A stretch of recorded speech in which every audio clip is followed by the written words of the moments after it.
Okay guys, in this video we're going to be learning how to solve a logarithmic equation. We've learned how to solve exponential equations with common bases and with different bases. Now we're going to learn how to solve a logarithmic equation, okay? So basically what you're going to do is convert back to exponent to solve these on some of them, okay? So let's see what we can do here. All right, log, there is no base listed, so this is a base of 10. Of 12x plus 16 equals 2. So my base is 10. So that means 10 squared, the number over here, 10 squared, equals 12x plus 16.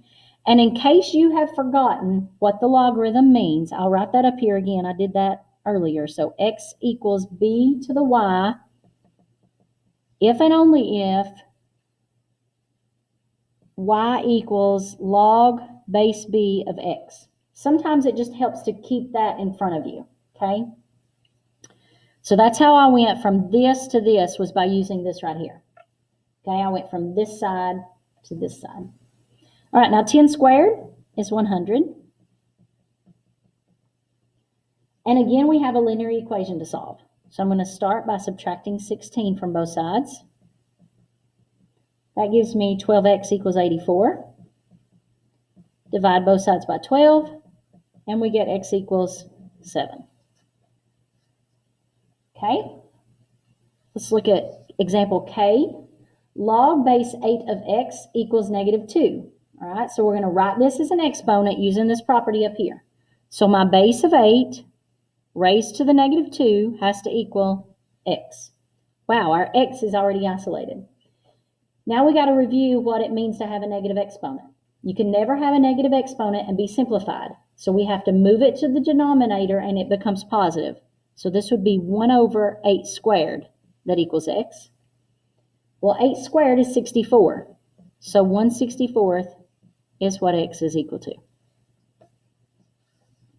All right, example L.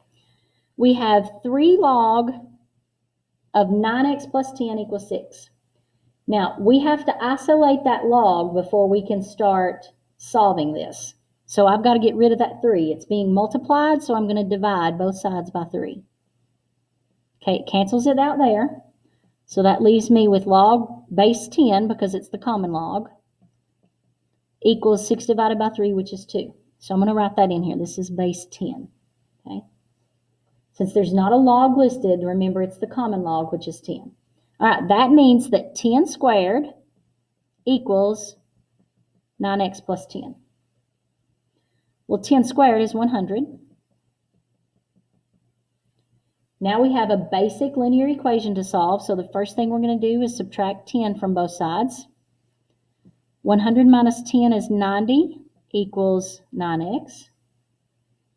Divide both sides by 9, and we get that x equals 10. Okay, let me work one more, and then I'll let you try one. Okay, I'm going to work this long one.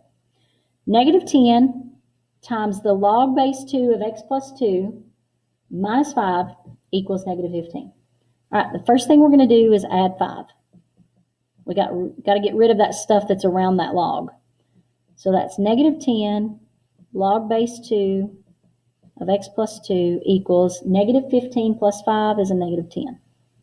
Okay, we can't have this negative 10 out here. This is being multiplied, so we're going to divide both sides by negative 10 to get rid of that.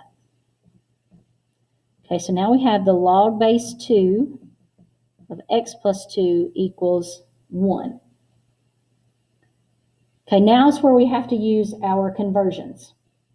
We have to convert this to an exponent. So base of 2, 2 raised to the first, which is basically just going to be 2, equals x plus 2. Okay, to solve for x, we're going to subtract 2 from both sides. Well, 2 minus 2 is 0. 2 to the first is 2, so 2 minus 2 is also 0. So we get x equals 0.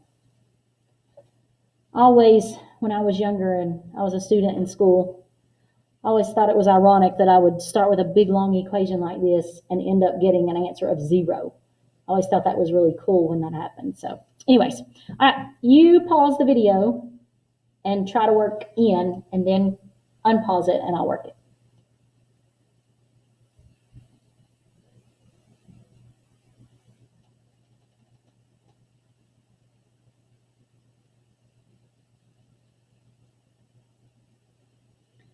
Okay, in this one, the first thing you should have done was divide both sides by 5 so that you could get rid of this 5 out here. Okay, that's log base 8 of m minus 7 equals 5 divided by 5 is 1. Okay, now we're going to convert this to an exponent. So my base of 8 raised to the first power, and if you didn't put that 1 there, it's okay, equals m minus 7. Now we're going to add 7 to both sides to solve for m. So we get m equals 15. All right, guys, as always, if you have any questions, let me know.